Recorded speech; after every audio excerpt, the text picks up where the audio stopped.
haven't had issues with Puffy. I don't like him like that. Like, I don't like things that you do. Right. I'm at a point in my life, like, we all grew up in the streets, and we try to be better, but... Even called out the loud ad-libs Diddy drops on tracks.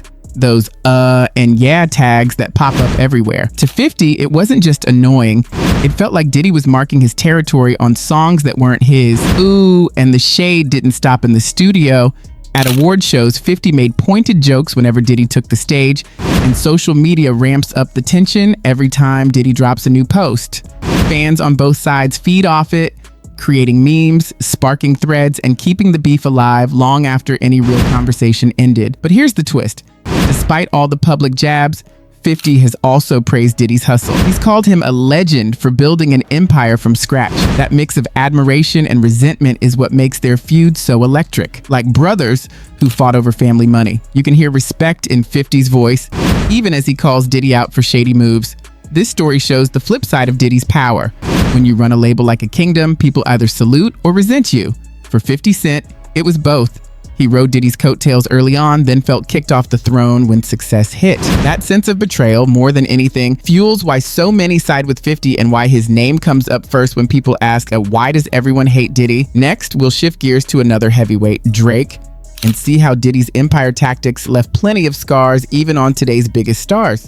Now, moving on to Drake, arguably today's biggest chart topper. Even he hasn't been immune to Diddy's boss moves. In 2021, fans noticed Diddy quietly unfollowed Drake on Instagram right after Drake dropped Certified Lover Boy. No drama post or clapback, just a single click, and the follow was gone. Suddenly, whispers spread. Had Diddy grown jealous of Drake's streaming empire? Ooh, but the tension isn't just online. According to industry chatter, Drake once reached out for Diddy's help getting a remix clearance on a Bad Boy sample. He sent multiple calls, only to be met with silence. Meanwhile, lesser-known artists seem to get quick yes replies. Word in studio hallways was that once Drake hit superstardom, Diddy's offers got cold. Imagine waiting by the phone, expecting the Bad Boy King to answer your call, then realizing you're just another message in his inbox. Fans picked up on the vibe. On Twitter, #Diddy Shade trended within hours of the unfollow. Memes popped up showing Diddy swapping Drake for, ironically, an old Bad Boy mixtape. And at award shows, DJs played clips of Diddy's famous yeah ad-lib right before Drake's speeches, like a subtle jab. Every time Drake stepped on stage, a few boos mixed with cheers as if people were daring him to address the silence.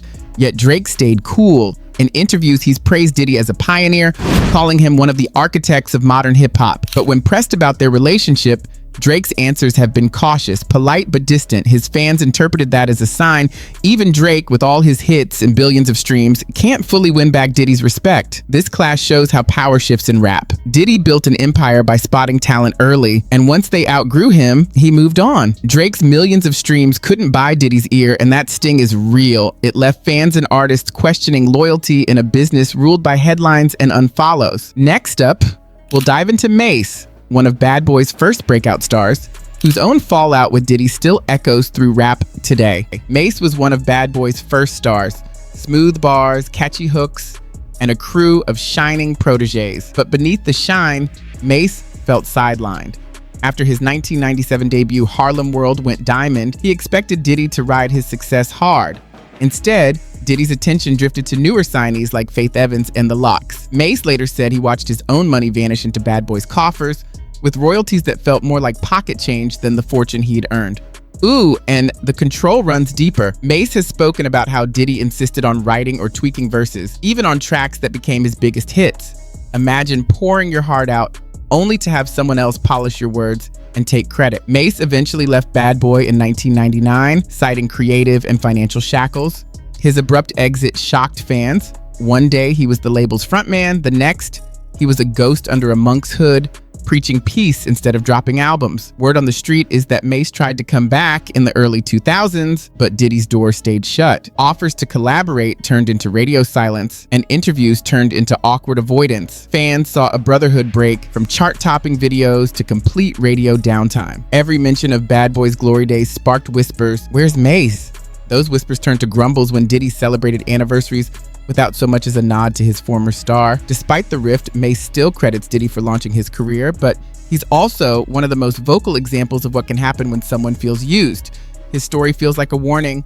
In Diddy's kingdom, loyalty can be fleeting, and gratitude sometimes gets lost in the shuffle.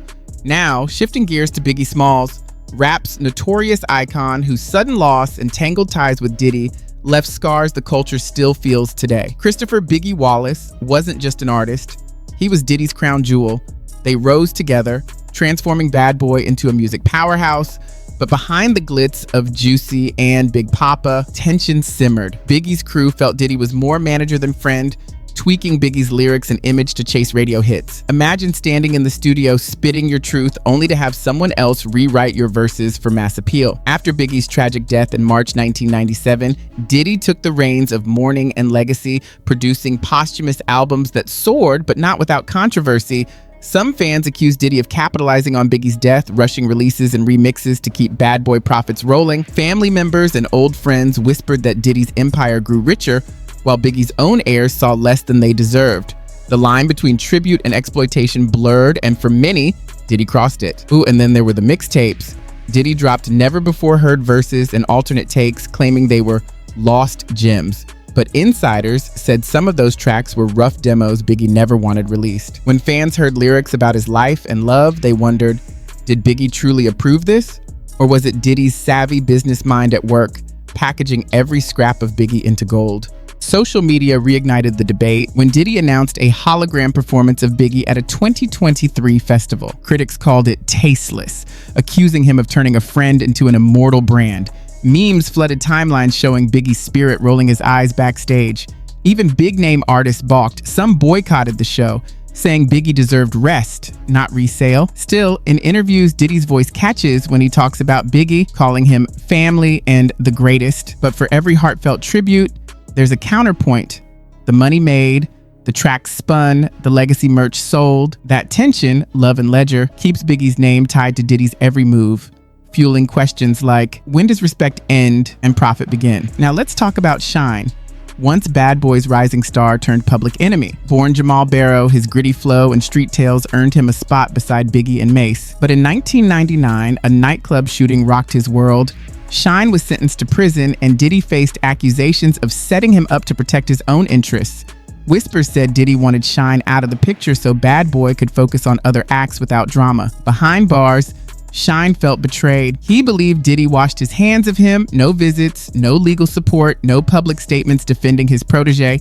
Meanwhile, Diddy continued to host lavish events and drop new talents. Imagine seeing your mentor sip champagne in VIP rooms while you're fighting for appeals from a prison cell. That sense of abandonment cut deep. Ooh, but the feud didn't end with Shine's release in 2009. He was dropped from Bad Boy without warning and heard through the grapevine that Diddy had already signed replacements. When Shine finally spoke out in interviews, he painted Diddy as a backstabber who valued profits over people. He accused him of leaking damaging rumors to the press, a PR move to shift blame and protect Bad Boy's image. Fans took sides fast. On social feeds, #Team Shine trended, with memes showing Diddy as the cold exec and Shine as the wronged underdog. Some rappers even publicly praised Shine's loyalty, saying it contrasted Diddy's calculated moves. At underground shows, DJs spun Shine's old Bad Boy tracks with a free Shine shout-out, reigniting the old rivalry. Even today, Shine's story looms as a cautionary tale. In the hip-hop business, no bond is bulletproof. Loyalty can evaporate when lawsuits and headlines heat up. For many artists, Shine's fate shows what happens when you fall from Diddy's inner circle. Once celebrated, you can become persona non grata overnight. Still, Shine found redemption outside Bad Boy. He reinvented himself, moving into politics and spiritual life. That transformation drew sympathy. Here was an artist abandoned by his mentor, yet resilient enough to rebuild. His journey highlighted Diddy's complex legacy.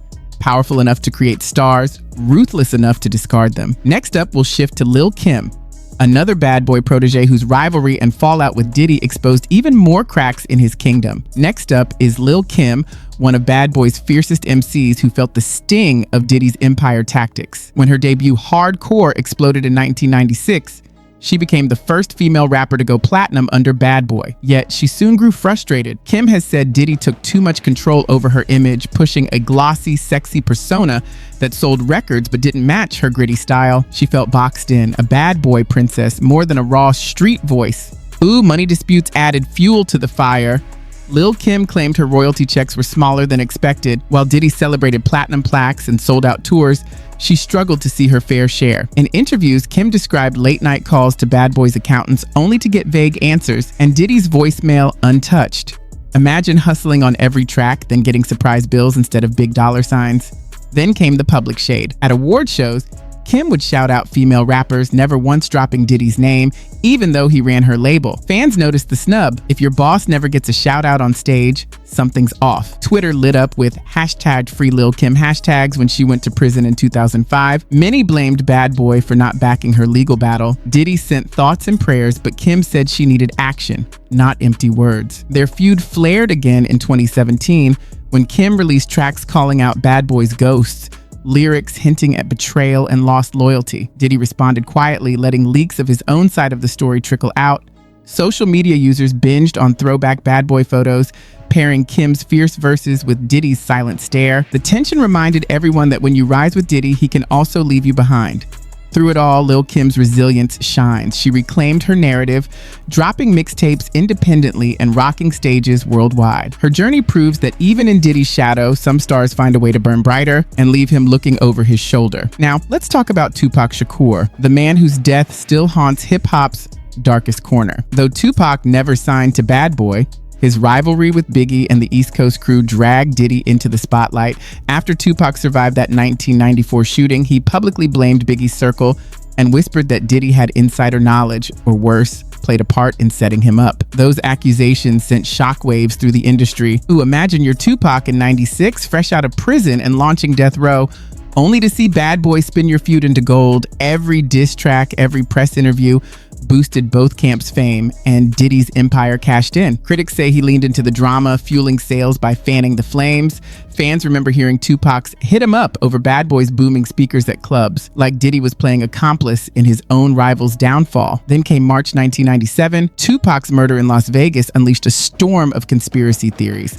Some insiders whispered that Diddy had key witnesses under his wing, or whispered threats to keep people quiet. No proof ever surfaced, but the rumors stuck. So strongly that when Diddy throws his annual marathon concert, some fans refuse to attend. Social feeds light up every anniversary with "Who Killed Pac," and Diddy's name pops up alongside every theory. Despite the whispers, Diddy's public stance stayed polished. He offered condolences, spoke of unity, and held tribute shows, yet never answered direct questions about his alleged role. That silence only added to the mystery. On podcasts, newer artists debate whether Diddy's peace offerings are genuine or PR moves to bury old beef. Tupac's story shows how controversy can shadow success. For many, the idea that Diddy profited from the feud and stayed quiet on serious allegations cements the narrative. He'll do whatever it takes to protect his brand. And as long as Tupac's case remains unsolved, Diddy will stay at the center of one of hip-hop's biggest what-ifs. Next, we'll round off with one more name, Nas, whose own brushes with Bad Boy politics still spark debate today. Finally, let's talk about Nas. Often hailed as rap's poet laureate, yet he too has felt the chill from Diddy's domain. In the mid-90s, Nas dropped Illmatic, a masterpiece that set the bar higher than any Bad Boy release. Diddy watched from the sidelines, focused on glossy hits, while Nas earned street cred credentials. Fans still debate which sound defined New York, Nas's gritty realism or Diddy's radio-ready anthems. Ooh, but the tension didn't stay silent. In 2001, Diddy produced "We Can Get Down," a track that many heard as a subtle jab at Nas's more underground leanings. Meanwhile, Nas teamed up with Def Jam, steering clear of Bad Boy's pop-flavored approach. Industry vets say Diddy privately reached out, offering to co-produce Nas's next album, but only if Nas softened his style for broader appeal. When Nas passed, Diddy moved on, signing younger acts instead. On social media, Nas fans still poke fun at Bad Boy's ad-libs when "NY State of Mind" pops on playlists next to "I'll Be Missing You." Memes show Diddy's layered over Nas's verses, mocking the idea of pop polish meeting poetic rhymes. At live shows, you'll hear chants of Nas drowning out any Bad Boy throwback set.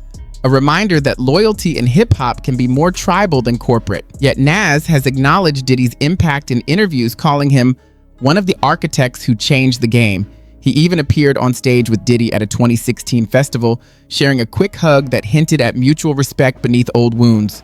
Still, diehard fans argue that moment felt more like a truce than a true reunion. proof that some rivalries leave scars deeper than any on-stage smirk. Nas's story shows another side of why Diddy's name polarizes. Even legends feel the weight of his empire tactics, offered the crown, then pushed aside when it didn't fit the label's shine. It's a reminder that in Diddy's world, style often trumps substance, and loyalty can be a one-way street. From 50 Cent's anthem stage jabs to Tupac's unsolved whispers, Diddy's legacy is built on hits and haunted by conflict. He turned hip-hop into a kingdom, but in that realm, alliances shift and champions feel betrayed. Whether you salute his hustle or side with the artist he left behind, one thing's clear. Diddy's story is as complex as the culture he shaped. Which feud surprised you most? Drop your thoughts below, and don't forget to like, share, and subscribe for more deep dives into music's biggest dramas.